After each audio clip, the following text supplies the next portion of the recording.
のか腰抜け。クソ野郎がフラ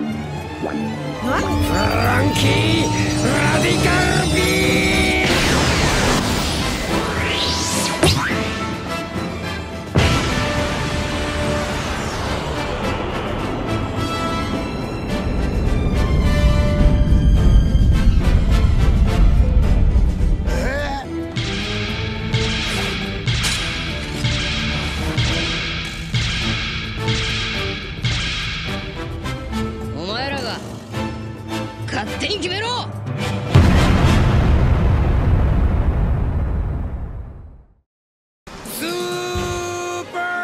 Personnification de l'amour des jeunes garçons japonais pour les robots et resté dans l'ombre depuis bien trop longtemps, le père de l'Iron Shogun et du Thousand Sunny, le cyborg et charpentier de l'équipage des Mugiwara, est enfin de retour.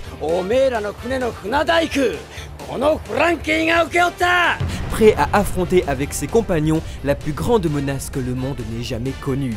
Car depuis presque une décennie, tout était prévu dans l'ombre, et c'est à l'entrée dans son nouveau monde qu'Eiichiro Oda aura commencé à éparpiller des indices sur la guerre finale de son histoire, et surtout l'arme ultime de Im-sama. Punk Hazard, Odds, Onigashima, Germa 66, César, Vegapunk, Wano Kuni, Rêverie, Empereur et gouvernement mondial, nous vous avons préparé l'ultime récapitulatif de 10 ans d'écriture pour une meilleure compréhension de l'œuvre et de ses enjeux à venir.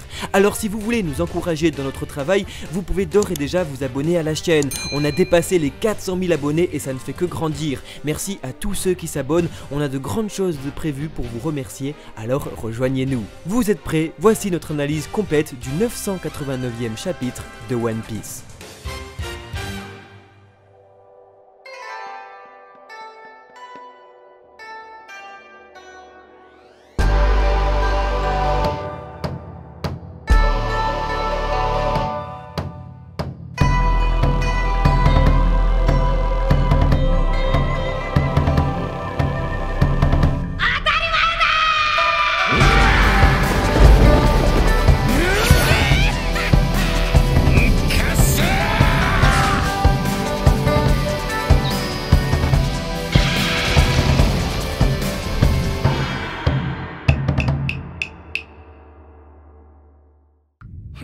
Frankie Nipuraito.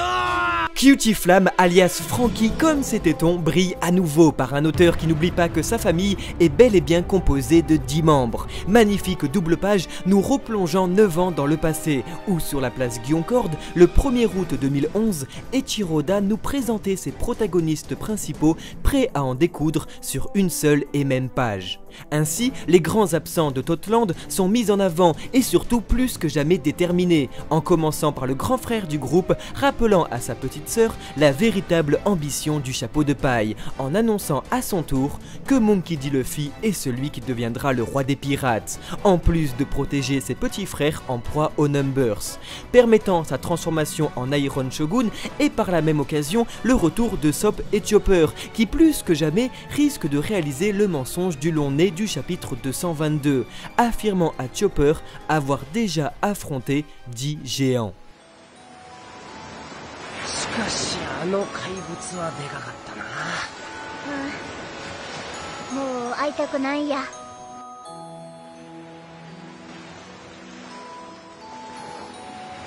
俺はな、チョッパー。ん？本気出せばあんなのでも勝てたんだぜ。本当？昔10匹倒したことがある。Les rires, noms et tatouages des Numbers indiquant qu'il en existe 10 tout pile, le dieu Usopp est donc sur le point de réaliser à nouveau un de ses mensonges prophéties. Le mangaka, par son panel final, opère donc un rappel important concernant le niveau actuel des Mugiwara, avec un Jinbei prenant définitivement et plastiquement la place de Sanji à droite de son capitaine. Tous déterminés mais déjà abîmés, volonté du mangaka a apporté une nouvelle difficulté à ces personnages qui vont une nouvelle fois devoir se surpasser. Onigashima étant la bataille qui apportera à chacun d'entre eux un nouveau power-up. Car une chose est sûre, à la fin de l'arc du pays de l'harmonie, les Mugiwara devront être bel et bien un équipage d'empereurs pouvant rivaliser avec un autre. Comme à la place Gyoncorde il y a 9 ans, Luffy vise directement le roi, alors Sanji et Zoro vont devoir lui libérer le passage en s'occupant de Jack et Queen, créant un magnifique parallèle d'écriture avec le chapitre 115 sur Little Garden et la compétition de chasse des deux éternels rivaux ramenant chacun un dinosaure.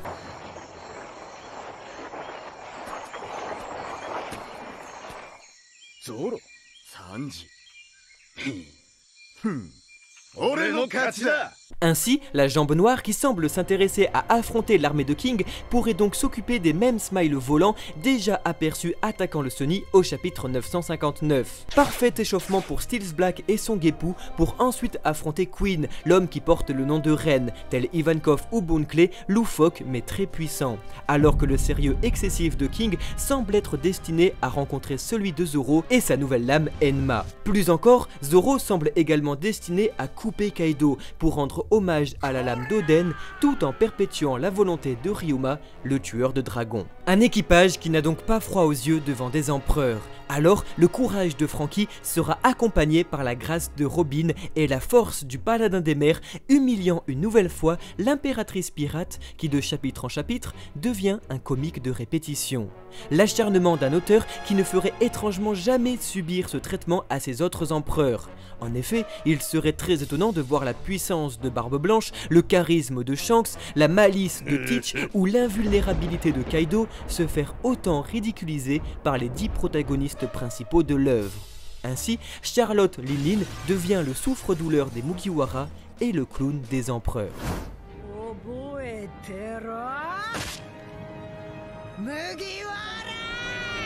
Des promesses sont faites, mais aucune n'est tenue. L'impératrice aura beau hurler vengeance, elle finira piétinée par ses adversaires. Et alors que Jinbei, au chapitre 902, était censé, sous le courroux de l'impératrice, être condamné, il est pourtant celui qui, 3 ans plus tard, l'humilie avec facilité. Alors, l'attente des lecteurs concernant une démonstration de force de Big Mom est légitime, attendant qu'elle puisse redevenir aussi effrayante qu'Atotland sans avoir à être en manque de sucreries, et en espérant que, comme le dit Jinbei, elle revienne plus énervée que jamais.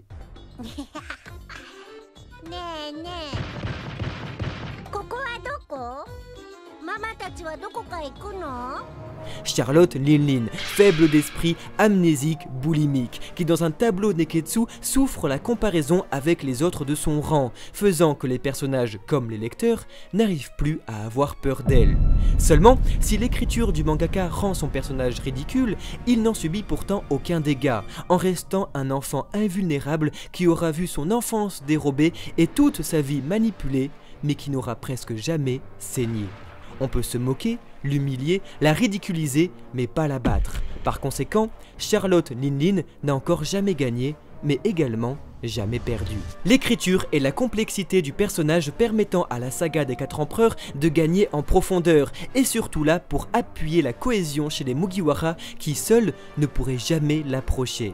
Big Mom est finalement la créature la plus humaine de toutes, qui bien que faisant jeu égal avec le dragon, reste une petite enfant avec un rêve, celui de créer une famille rassemblant toutes les races de la planète, et ne souhaitant que partager un repas avec toutes les espèces du monde et non détruire ce dernier.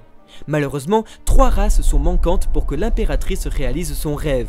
La première sont sûrement les Bilkans, expliquant les paroles de Big Mom envers King au chapitre 951, sûrement dernier Bilkan au monde avec Ener et Urouge, car possédant des ailes. Bilka ayant été détruite par Ener, ils en sont donc jusqu'à présent les seuls représentants en vie. La deuxième espèce reste inconnue, mais la troisième est une des races les plus importantes du monde, les géants. いれば目立つはずだが。巨人族だ。全種族の住む国と謳われている割には一人も見かけていない。大きめの人間くらいしかな。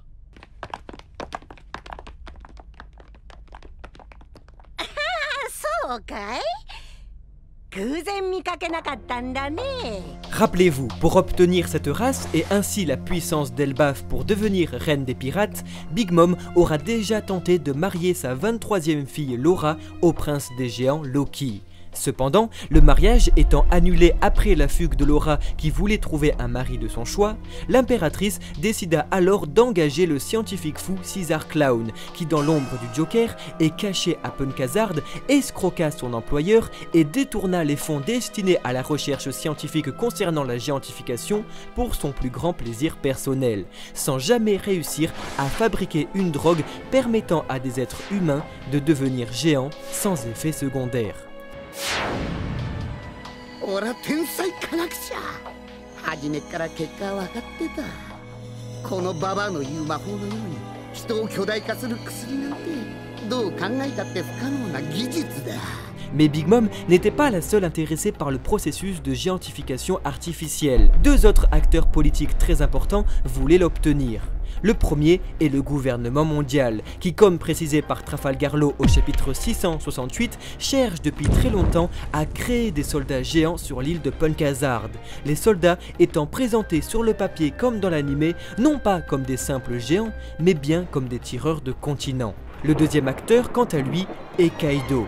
Ainsi, il y a 20 ans, alors que Penkhazard était encore une île pleine de végétation luxuriante, l'empereur, pour affronter Oden Kuzuki sur Wano Kuni, acheta à Caesar les tests ratés de géantification antique de Vegapunk, avec qui il travaillait à l'époque. Une expérimentation cherchant à reproduire non pas les géants d'Elbaf, mais bien les tireurs de continents dont Oz fait partie. Ces expérimentations ratées de géantification antique sont en fait les Numbers, expliquant donc leur taille plus grande que des géants et la remarque de Kid au chapitre 981, expliquant par la même occasion le symbole posé par le gouvernement mondial à l'entrée de Penkhazard, un crâne de géant avec des cornes, faisant écho à Onigashima, expliquant également la chambre froide du laboratoire de Vegapunk au chapitre 660, où se trouvent congelés des prisonniers d'Impel Down après avoir eux aussi échoué leur géantification. Et enfin, expliquant le crâne géant découvert par les Mugiwara au chapitre 655, toujours sur Penkhazard.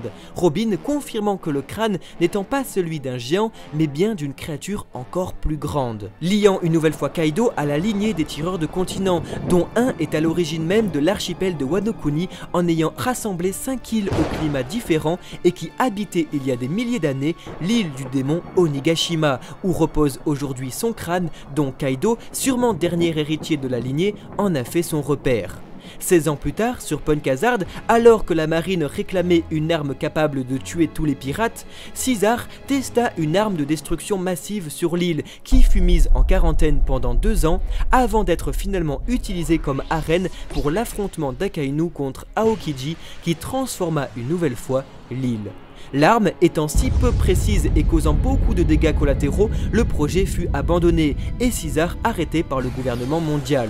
Enfin, c'est confirmé par Yonji au chapitre 840 que Vegapunk avait réussi à maîtriser le lignage biologique, permettant grâce à de l'ADN à recréer tout simplement la vie. その時ベガパンクが成した偉業こそ生物の血統因子の発見。こいつは一歩間違うと神の領域に達する。いわば生命の設計図の発見だった。 Expliquant le clonage du Germa 66, Jaji Vinsmoke étant tout comme César un ancien collègue de Vegapunk. 長旅だったね。どうだった？ベガパンクのおっさんは。見えやしねえんですが、すげえもんが完成してやした。おお、つまり？ Là serait donc la nouvelle arme du SSG permettant l'abolition des Shishibukai, précisé au chapitre 904 par Fujitora. Après 20 ans d'échecs, Vegapunk aurait enfin réussi à recréer des tireurs de continents, à qui on pourrait donner des ordres, créant une arme si puissante qu'elle permettrait l'abolition des insolents et indisciplinés Shishibukai par des tireurs de continents obéissant, tels les pacifistas, au doigt et à l'œil à la division scientifique. Une arme suffisamment précise pour rassurer l'amiral Isho est suffisamment puissante pour satisfaire l'amiral en chef Sakazuki, qui pourrait avoir son armée de colossaux titans prêts à écraser la vermine pirate. Une intrigue dissimulée et intense dont l'écriture sur long terme de l'auteur aura sublimé cette histoire, car tout était construit dans l'ombre depuis le début du Nouveau Monde. Ainsi, l'échiquier est en place, les pions avancent et la plus grande bataille pour le trésor légendaire de Goldie Roger commence enfin. Quel qu'en soit l'enjeu, cette guerre marquera à jamais la géopolitique de One Piece après 23 ans d'écriture. Et jamais les Mugiwara n'auront à affronter plus grand danger. La cause semble perdue d'avance, l'ennemi est partout et leur chef invincible. Pourtant, je ne sais pas pourquoi, je n'ai pas l'impression que nous allons perdre.